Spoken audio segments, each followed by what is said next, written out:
Okay, we are on page 6 of your outline. If you have it, if not, point D is on the screen under Roman numeral 13. The Bible is from God. We were looking at its factual accuracy, and in particular, when you talk about factual accuracy, I mean, obviously the Bible's accuracy not dependent upon being confirmed by fallible humans, but it is one area we can look and see that, there's a lot of historians, a lot of writings we have from past historians, and certainly when you start talking about the first century and the Roman Empire, the Jewish nation at that time, what was going on in the first century world, you're looking at Roman historians like Strabo and Tacitus and Suetonius. But more than just Josephus, of course, a Jewish historian, but more than just writings, we have a lot of archaeological confirmation of its historical accuracy. And we talked about the Old Testament over the last week or so, maybe two. And now we're moving into we've moved into our discussion, or we are moving into our discussion of the New Testament, and different areas, interesting areas of archaeological confirmation. We'll just kind of hit some high points here, and not spend a lot of detail, but I think everybody in this room, certainly most people in the religious world, are familiar with that infamous ruler of Judea at the time of the death of Christ, who was Pontius Pilate. And we know, we remember Pilate as a political pragmatist, morally weak, do whatever it takes to make sure he secures his position. And certainly on at least 3 different occasions in the Scriptures, John 18 and 19, 3 different times he said that he found no fault in Christ, and yet he still delivered him over to be executed. He also offered him an alternative. That's right. So the interesting thing, of course, is that Pilate, for approximately 2,000 years, there were references to Pilate in Tacitus and Josephus. And these written records place him as the Roman ruler in Judea from about AD 26 to 36. Christ died in about AD 30.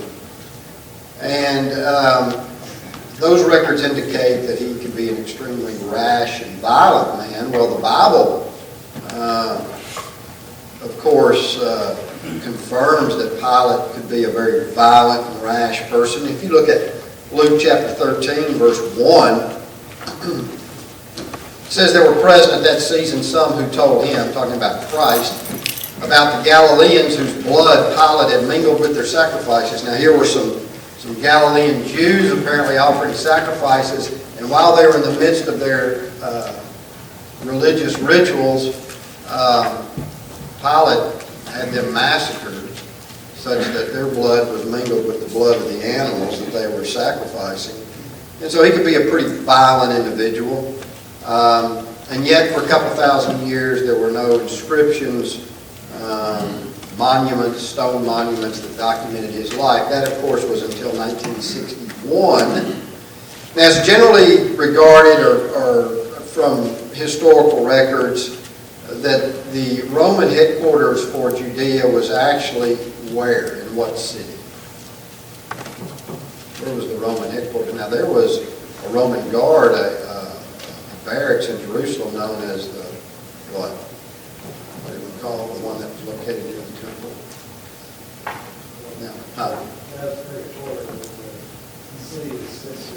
Yeah, Caesarea was actually probably the Roman headquarters for Judea. You recall that that's where the governors were that Paul stood before at trial. You recall that Claudius Lysias sent him by night to Caesarea when he found out there was a threat on his life. But there were a couple of references in history in Josephus to Pilate's military and political activity in Caesarea. And in Caesarea, there was a large Roman theater. An Italian group of archaeologists began to excavate in 1959. In 61, they found a 2 by 3 foot slab of rock that was, it's interesting, this rock was used as a landing between flights of steps in an area that was reserved for guests of honor. And so, in other words, it was a leftover rock from something else. But they found a Latin inscription on the stone. And of course, the entire inscriptions are never legible, the whole thing. But there is one name that's extremely legible, and it's Pontius Pilate on this stone. And so most of these archaeologists believe that originally it may have come from a temple or shrine dedicated to the Roman Emperor Tiberius. But it's called the Pilate inscription, this particular stone. And of course, the interesting thing is, as according to Luke chapter 3, verse 1, it even uses his entire name, not just Pilate, but Pontius Pilate. And so that is known as the Pilate inscription. 2 on your list there, and I think I've mentioned this before, but I've always thought this was kind of interesting, the use of the term Politarchs in Thessalonica.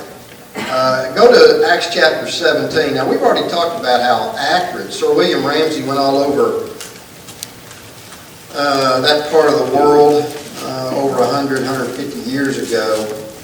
Came to the conclusion that Luke was one of the most accurate historians to ever write. And in fact, of course, we mentioned that all of the countries, the specific references that Luke makes to people and titles and places, you know, if you were trying to pull one over on somebody, you would be a little more vague. You wouldn't be writing that specifically because people are going to check it out.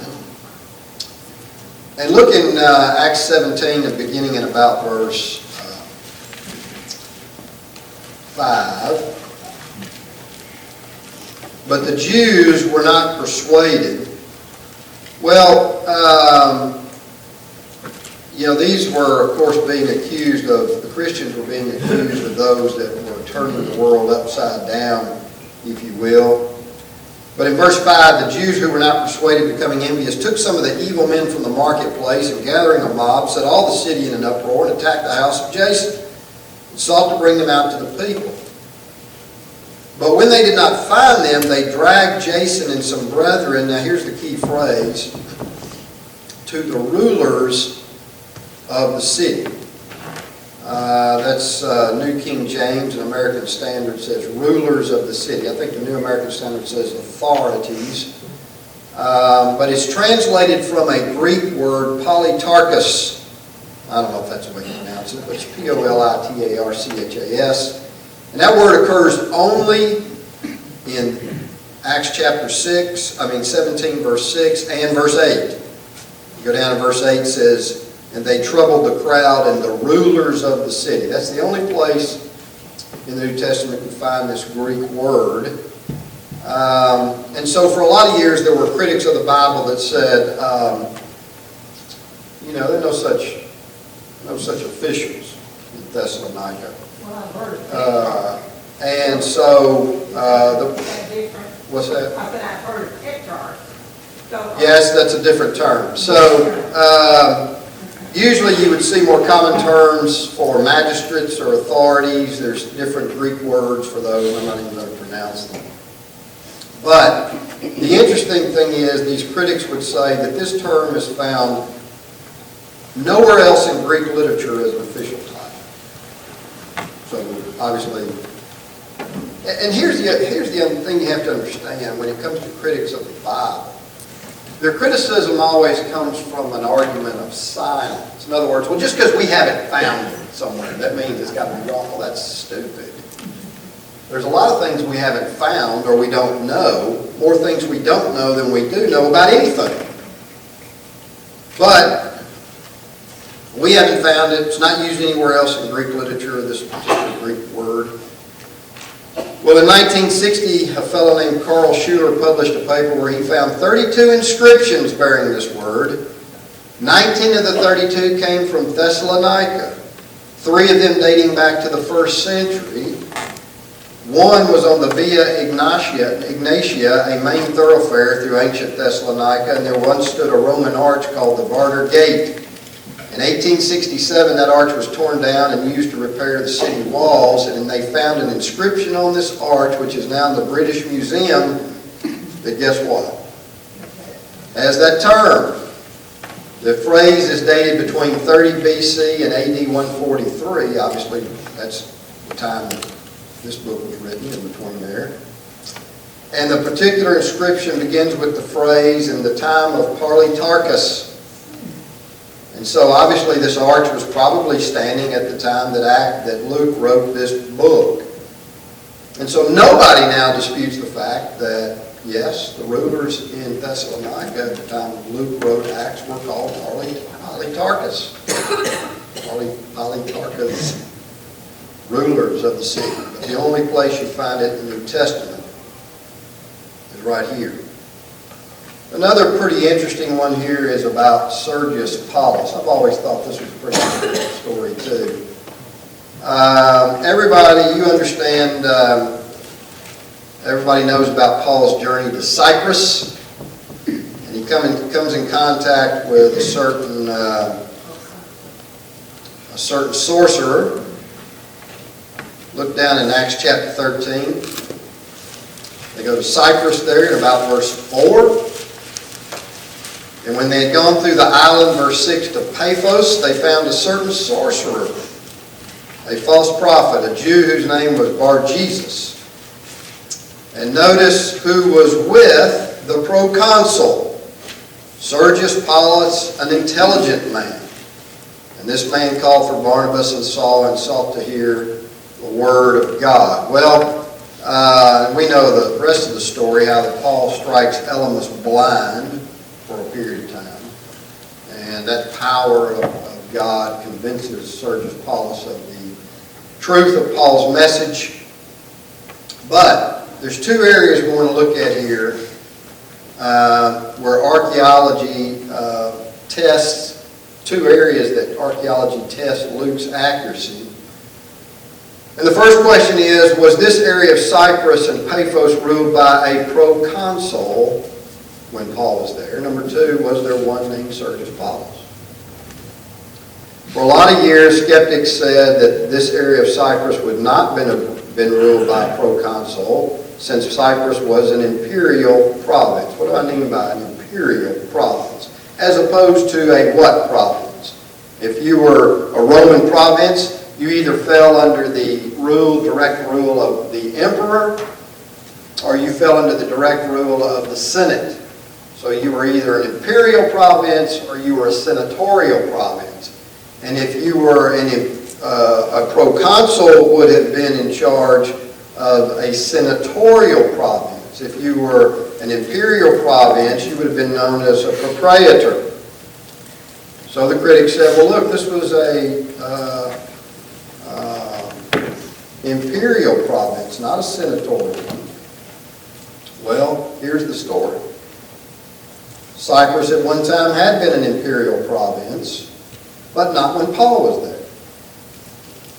In 22 BC, Augustus, first emperor of the Roman Empire, transferred it to the Roman Senate and therefore became under the administration of proconsuls.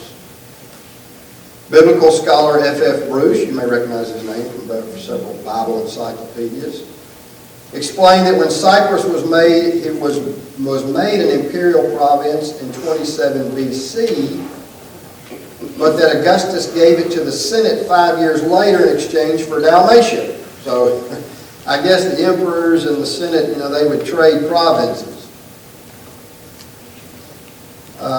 And once it, of course, was given to the Senate, proconsuls would have ruled Cyprus, like any other senatorial province.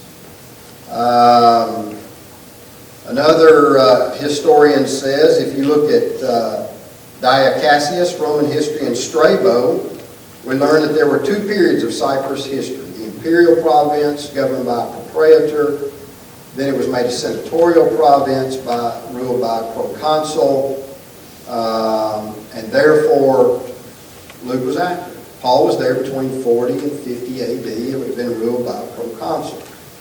So, secular history, biblical history in agreement. It's also interesting that archaeologists have found copper coins from the region that refer to actual other proconsuls around that time. One called a copper proconsular coin of Cyprus, pictures the head of Claudius Caesar, and contains the name of Arminius Proclus, proconsul of the Cyprians. And so, point is, Luke was correct. And here's the interesting thing. They have found several inscriptions with the guy's name, Sergius Paulus. Now, the thing is, you don't know which one. There's at least 3 different Sergius Pauluses they have found in inscriptions, but it's hard to know which, if any, might refer to this guy. And biblical scholars all have different opinions. They found an inscription on the north coast who mentioned Apollos, who was a proconsul, and it's dated maybe around 50 AD. There's another one, a Latin inscription discovered that refers to a Lucius Sergius Paulus, who was one of the curators of the banks of the Tiber during the reign of Claudius. Ramsey thinks he later became the proconsul of Cyprus. And then they found an inscription in northern Cyprus referring to a Quintus Sergius Paulus as a proconsul during the reign of Claudius. So the point is, again, Luke is correct about there being a proconsul. And number 2, we got at least 3 inscriptions, 3 different Sergius Pauluses, and even any one of them could have been this particular fellow. So, pretty interesting stuff if you like history. And keep in mind, too, that, and we're going to look at one later, when we look at Gallio, proconsul of Achaia. Gallio is actually a kind of a marking point for dating Paul's journey. It's very difficult to date exactly when Paul was in different places. You know, scholars try to go back and put, okay, this travel started here, he ended up here, he died this year, and you can't really pick that up from the biblical text. You have to look at extra biblical material, and so that's why a lot of this is pretty interesting and important. Crucifixion, number 4. It's pretty much known as one of the most shameful and painful ways to die. You're pretty much hung up on there by nails to a cross without any clothing on.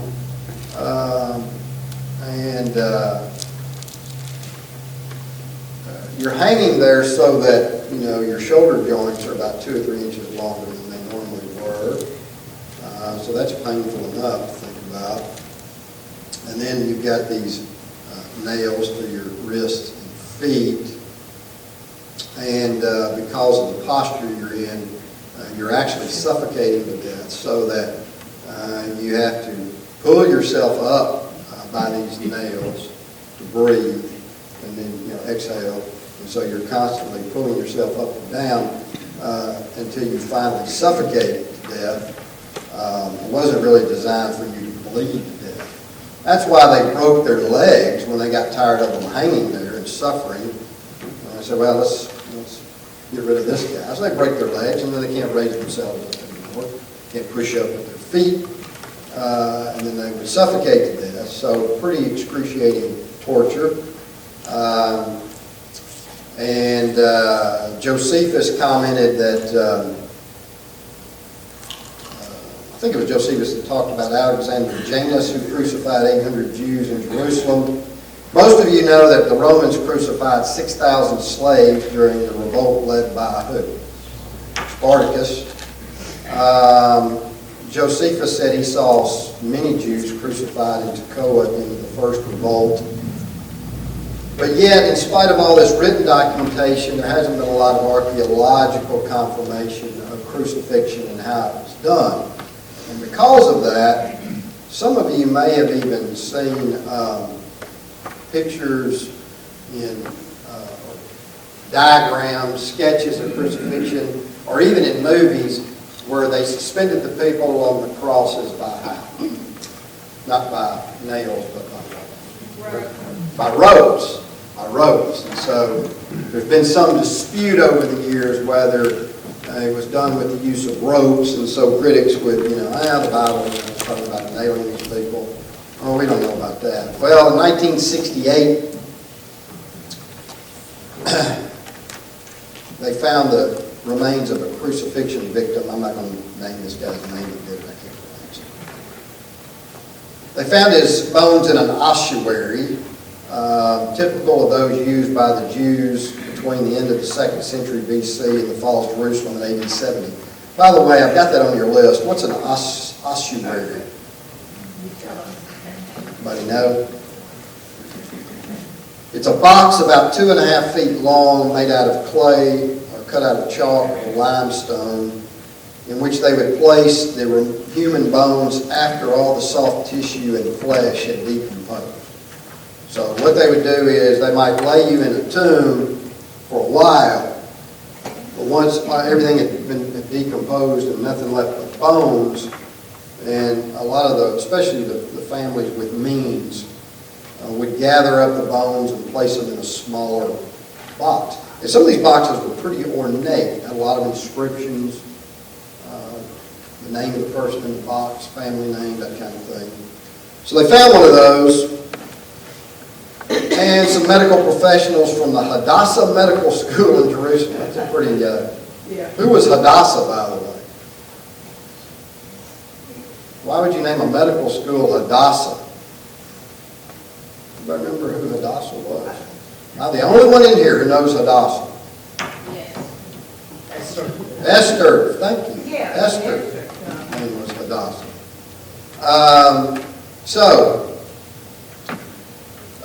The medical school people looked at the bones, determined that the victim was a male between the ages of 24 and 28, about 5'6". But the most interesting thing about this skeleton was the right heel bone, which had a large spike-like nail that had been hammered through the right heel. Between the head of the nail and the heel bone, there were several fragments of olive wood. One guy kind of threw out a possibility that the nail might have gone through a knot in the olive stake, and therefore, it was just easier to remove the whole thing rather than try to pull the nail out of the knot and the heel. But at any rate, there was an article about this find in the 2004 issue of Newsweek magazine, August 30. And so here's what the scholar said. Look, in years past, it was believed that nails were not used to secure victims, but ropes. But finding a heel bone with a several-inch long spike intact, along with the fragments of olive wood, is indicative of the fact that the feet of crucifixion victims were attached to the cross using nails. Another thing they talked about was that it was suggested that if you were crucified, who was generally crucified by? What kind of people? Criminals and those who had rebelled against the Roman Empire. It wasn't, in fact, if you were a Roman citizen, you couldn't be crucified, remember? If you were a Roman citizen, how would you be executed?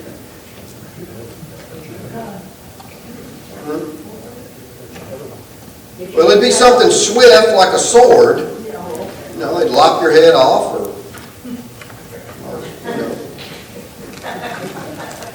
gut you real quick. But it'd be pretty quick. It might hurt for a moment, but not like being crucified for several hours or a day or two. So you got a swift death if you were executed as a Roman citizen. You wouldn't be tortured like this. This would be for criminals and people that cause trouble from other countries. Well, that's what the two fees were discussing. Yeah. So again, people are critical of the Bible because Jesus was buried, right, in a rich man's tomb. And they said, look, these Roman soldiers, what they would have done with Jesus' body, like they did with all the other they would have thrown them in unmarked graves with other crucifixion victims. They wouldn't have got a proper Jewish burial, just common graves along with other condemned prisoners. In fact, I was watching the movie, which one that was, which Jesus movie it was, but it might have been the last one he did. But their portrayal of crucifixion was they take them down off the cross and they just kind of threw them over in a pile, behind where they were crucified and let, the dogs and the vultures and scavengers and whatever else just, have the bodies. But what does this tell us? They say, no, Jesus wouldn't have been buried like that. Well, they just found what? They just found a guy in an ossuary who was properly buried by his family, and he was obviously crucified. So that's another fallacy out the window, or another common accepted understanding that's not true. And so that's been corrected. But crucifixion was done with spikes. Now, that's not to say that maybe sometimes they might not have hung somebody by a rope, I don't know. But not Christ, and certainly not this fellow. Well, let's skip Quirinius. Let's go down to Gallio. This is a pretty interesting one too. Go over to Acts chapter 18. Acts chapter 18 is the account of Paul in Corinth. And you'll recall that Paul gets to Corinth, and after he takes care of these fellows that were baptized by John's baptism, he gets together, he hangs out with who? Who does Paul associate with at Corinth? Huh? Aquila and Priscilla. Remember, they were tent makers like him. So Paul's got to make a living. By the way, Paul was a vocational minister, we like to call him. So he supports himself and preaches. And as usual, the Jews are offended at his preaching. And so he says, well, I'll go to the Gentiles. And so he goes to the house of a man named Justus, the text tells us, who lived next door to the synagogue. And he receives a vision, if you'll notice there about verse 9. Don't be afraid. I'm with you. Nobody's going to bother you here. And so Paul stays in Corinth for a whole year and a half, preaching and teaching.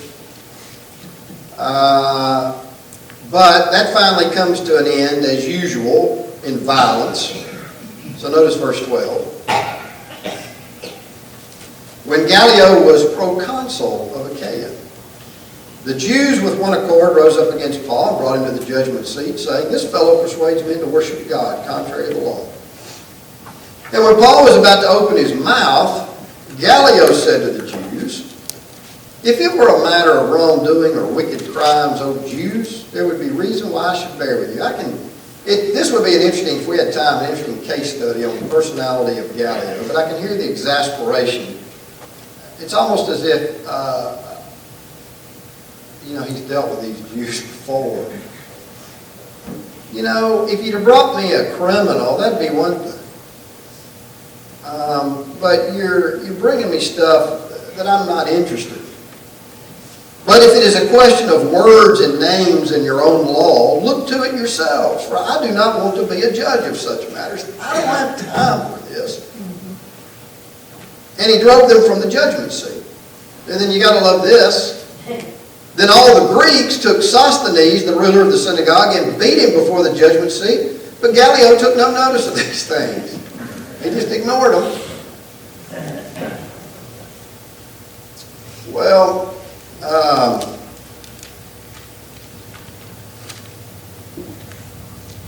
as I said, we learn a lot about Gallio and his personality. But the thing we want to focus on is, the text says in verse 12, he was proconsul of Achaia.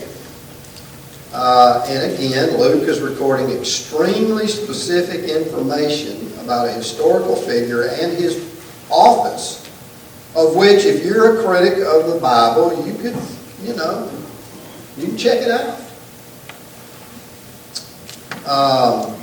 So that's the question. Was Gallio ever the proconsul of Achaia?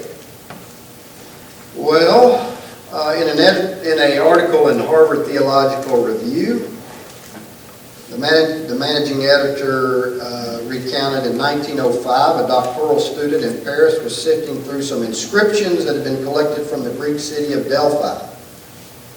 He found 4 different fragments that, when put together, formed a large portion of a letter from the Emperor Claudius.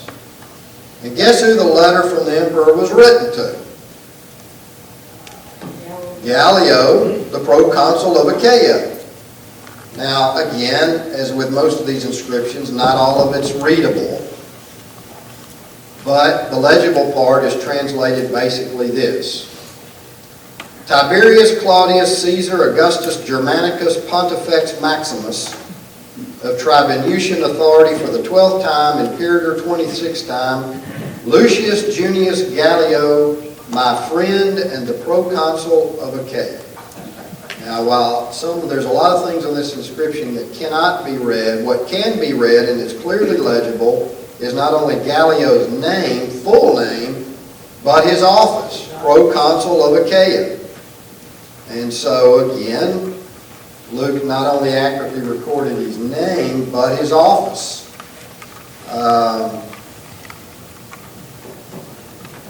Now, this is another interesting part. This is what I was telling you earlier, that these archaeological finds can also help us with the time frame of Paul's travels. A guy by the name of Finnegan did some detailed work on biblical chronology, and he dated the inscription to the year AD 52. And Gallio's proconsulship in early AD 51, therefore Paul's arrival in Corinth in the winter of AD 49 or 50. And so you say, well, why is that important? Well, what that allows biblical scholars to do is say, well, if Gallio was proconsul of Corinth beginning in AD 51, and we can pinpoint that basically that Paul arrived there in the winter of 49 or 50, well, then you can use that as an anchor point of either going forward or backward. So when you're trying to come up with the actual date chronology of Paul's travel and what happened. So it's kind of interesting stuff. Again, if you're a history buff, kind of like me. By the way, speaking of history, anybody read the article in the paper today, the Parade magazine, about the 10 Commandments? You know, 10 Commandments, Charlton Heston. One of the greatest movies of all time. Several Academy Awards for special effects. Now, they didn't have CGI in 1953. But they still managed to part the Red Sea. But they're coming out with a Blu-ray version of the 10 Commandments.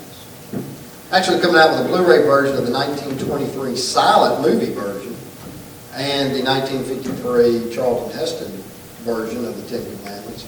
But here's the interesting part. Cecil B. DeMille, who produced the 10 Commandments, do you know how he chose Charlton Heston to be the lead in the 10 Commandments? I read that part. He saw Michelangelo's sculpture of Moses and thought he looked like Charlton Heston. And so that's why he asked Charlton Heston to be Moses. And then in the movie, Charlton Heston's 3-month-old. That's right. Charlton Heston's actual 3-month-old baby played baby Moses in the movie. So another interesting piece of trivia. And of course, you probably already knew that the voice of God from the burning bush is Charlton Heston. So he's playing God and Moses. Well, we talked about ossuaries, or I told you what they were. I'm not going to spend a lot of time on this, other than to say, it's kind of like those bullae that we mentioned with regard to the Old Testament. The interesting thing about ossuaries is they found a ton of these in Palestine. And they have lots of biblical names. Names like Martha and Miriam, Joseph, Judas, Salome, Sapphira, Simeon, Yeshua, Zechariah, Eleazar, Jairus, John. And they've even found one that says Caiaphas, Josephus of the high priesthood. Caiaphas was high priest during the time that Jesus was crucified. Now, there is some, again, like those other things we discussed, there's a lot of controversy among scholars as to whether, well, is that the actual Caiaphas? And if we found a box with Miriam and Moses, or Miriam and Martha's name on it, does that mean that was Miriam and Martha, the sisters of Lazarus? Well, I don't know how you would ever figure that out. But the point of it is, what it tells us is that those names, whether they're the same ones or not, were in common use during the days that this history of the New Testament was written. And you say, well, so what? Well, there's a lot of liberal, quote, biblical scholars. Y'all heard of Rudolph Bultmann, who take the position that most of what you read... See, Christianity is the one religion in the world that's based on historical fact. There is no other religion based on historical fact. Every other religion is based on what? It's just based on somebody's philosophy and ideas. Our religion rises or falls whether what the things that this book records happened or not. From Genesis 1:1 to the time that John was on the Isle of Patmos. If these things didn't happen, we're wasting our time. And it's based on historical events. Jesus either was born of a virgin or he wasn't. He either died on the cross or he didn't. He either rose from the dead or he didn't. He either ascended to the Father before witnesses or he didn't. There's no other religion like that. So it is important. And when people, even religious scholars come along and say, well, it's not really important whether this is true. See, it's really about ideas. You see, these events are just stories that mean something. And that's what Bultmann's take on it was. He said, these personal names used in the Gospels, particularly in the Gospel of John, were fictitious. And the Bible writers just used them because of what the names meant, you see. What was the meaning behind the name? It wasn't really important whether this person was a historical person or not. But the point I'm making is, no, the names weren't chosen because of what they meant. The names were chosen because these people lived and that was their name. And so when you find a bunch of boxes with bones from the first century that have these names on them, what it tells me, these were not names that were made up by this writer because of what they meant. It tells me people, actual literal people, were walking around with those names, whether it's those exact people or not.